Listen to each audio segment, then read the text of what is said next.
अस्सलाम वालेकुम, मेरा नाम रिफ़त तारिक है from BA zoology 5th semester. मेरा जो प्रोजेक्ट है वो एपीकल्चर पे है और एपीकल्चर बेसिकली इसलिए हमने अपने प्रोजेक्ट के लिए सेलेक्ट किया है क्योंकि ये हमने इकोनॉमिक ज़ूलॉजी हमारा एक कोर्स है जो हम इस सेमेस्टर में पढ़ रहे हैं और उसमें एपीकल्चर की एक डिटेल स्टडी हमने की है। एपीकल्चर में बेसिकली क्या होता है कि हनी की प्रोडक्शन कैसे होती है, कैसे इंडस्ट्रियल लेवल पे हनी को प्रोड्यूस किया जा सकता है, उस सारे को रिप्रेजेंट करने के लिए ये प्रोजेक्ट बनाया गया। इसका बेसिक पर्पस यही है। एपीकल्चर में बेसिकली 3 टाइप्स की बीज होती हैं।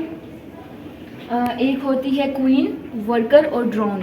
ठीक है, क्वीन जो होती है ये पूरी कॉलोनी या पूरी पॉपुलेशन जो भी एपीकल्चर की होती है उसमें एक ही होती है ये, और इसका बेसिक पर्पस ये होता है कि ये एग्स ले करेगी। जितने ज़्यादा एग्स क्वीन ले करेगी उतनी ही ज़्यादा एपीकल्चर की पॉपुलेशन होगी। हाँ, इसके बाद जो है वर्कर आती है। क्वीन जो होती है वो साइज़ में सबसे बड़ी होती है as comparison to drone and worker. ठीक है, वर्कर जो होती है वो साइज़ में सबसे छोटी होती है और वर्कर के ऊपर पूरी जो एपीकल्चर की कॉलोनी है या पूरी जो पॉपुलेशन है वो डिपेंड करती है, क्योंकि वर्कर ने सारा काम संभालना होता है। इसके काम में क्या हर काम जो कॉम की मेंटेनेंस, हनी की प्रोडक्शन, नेक्टर की कलेक्शन, क्वीन की फीड, सब कुछ जो होता है वो वर्कर पे डिपेंड कर रहा होता है। उसके बाद हमारे पास आ जाता है ड्रोन। ड्रोन जो होता है ये मेल होता है और इसका एक पर्पस होता है कि ये क्वीन को फर्टिलाइज़ करेगा और आफ्टर फर्टिलाइजेशन ड्रोन की डेथ हो जाती है। और इसकी डेथ का रीज़न ये है क्योंकि ये अपना जो जेनेटिक मटेरियल है ये अपना क्वीन को ट्रांसफ़र कर देता है और उसके बाद इसकी डेथ हो जाती है। इसका लाइफ स्पेन जो होता है वो वर्कर्स का सबसे कम होता है और उसके बाद ड्रोन का होता है, और क्वीन जो होती है वो सबसे ज़्यादा इसका लाइफ स्पेन बड़ा है क्योंकि 4 to 5 ईयर्स तक ये लिव करती है किसी भी कॉलोनी में।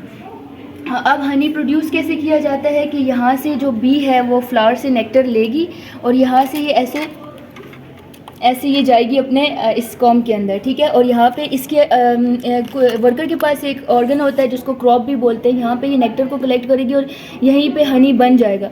बस कॉम में ये जाएगी और ये हनी को यहाँ पे स्टोर कर देगी जिस भी चैम्बर में इसने स्टोर करना है। ठीक है, और इसके बाद जो है हमारे पास ये इसका लाइफ साइकिल है। फर्स्ट स्टेज जो इसकी लाइफ साइकिल का है वो एग है।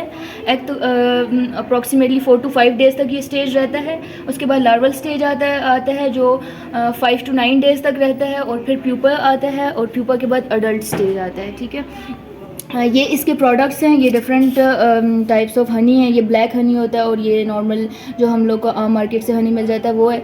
ये इसका प्रोपोलिस है और वैक्स है। यही दोनों सब्सटेंसेस जो होते हैं ये बीज अपने कॉम को बनाने के लिए यूज़ करती हैं। ठीक है, इसके बाद ये हमारे पास ये लैंगस्ट्रॉथ हाइव है।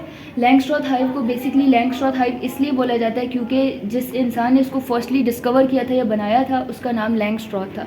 इसके डिफरेंट चैम्बर्स होते हैं। ये इसका टॉप कवर होता है।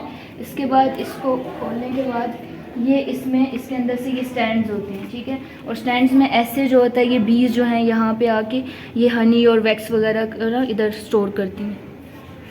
ये वाला जो होता है ये भी इसका दूसरा चैम्बर है। ठीक है, यहाँ पे जो है क्वीन बेसिकली यहाँ पे क्वीन होती है और उसके साथ के बाकी वर्कर्स होते हैं और ये लास्ट चैम्बर होता है। ये नीचे वाला स्टैंड है इसका। ठीक है, और इस चैम्बर में जो हनी, इसमें भी हनी होता है और इसमें भी हनी होता है। बस, थैंक यू।